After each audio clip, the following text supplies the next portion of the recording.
Hello mga ka-chokolang! Isa na namang lugar sa Tagaytay ang mapupuntahan natin na habang nagko-coffee tayo is ramdam natin ang Malabago at Switzerland na effect.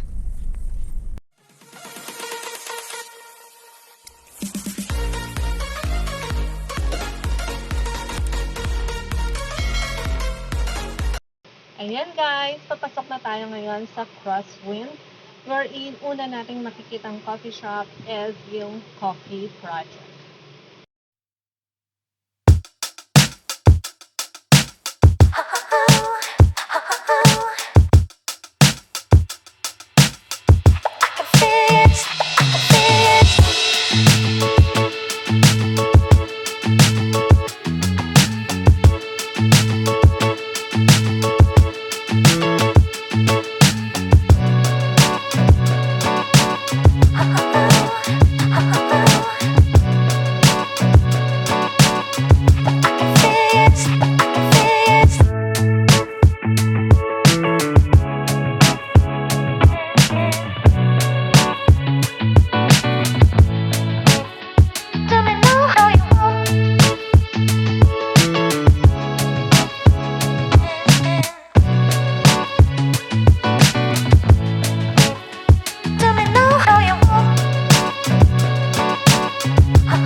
So dito sa loob ng Crosswind is marami tayong coffee restaurant na makikita. Nandiyan ang Napa, Ruin Coffee, Windmill Lane, Dear Joe, Cafe Viola, and Yama.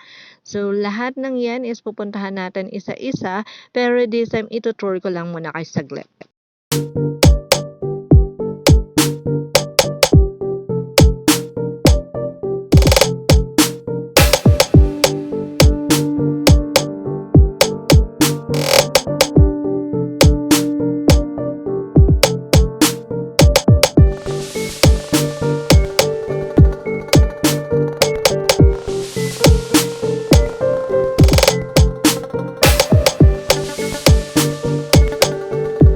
So ito na nga tayo guys, papasok na tayo sa loob ng Crosswind. Pero this time is kung hindi nyo alam, nandiyan na si Kuya Gar na napaka-friendly at i-guide niya naman tayo. So park lang natin to saglit habang inaantay natin yung mag-a-assist po sa atin.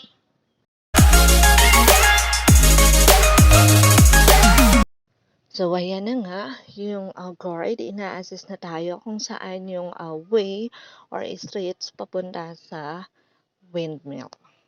And kung mapapansin nyo, is marami siyang pine trees.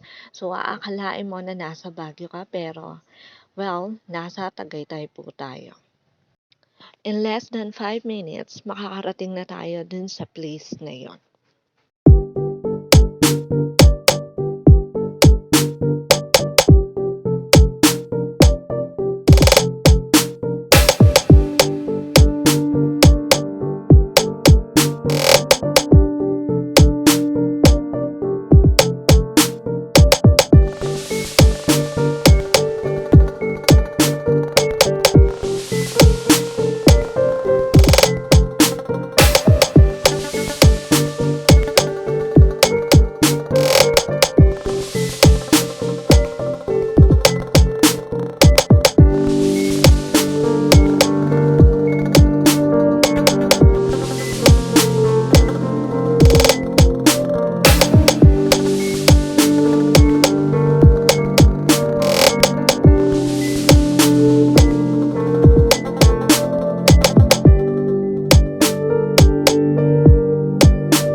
area guard kung saan tayo puwedeng mag park. So, once na bumaba tayo rito, marami tayong makikitang mga coffee shop or restaurant. Merong mala Japanese, mala Switzerland, yan, yung mga ganong scenario ang makikita nyo. Depende sa theme. Tara!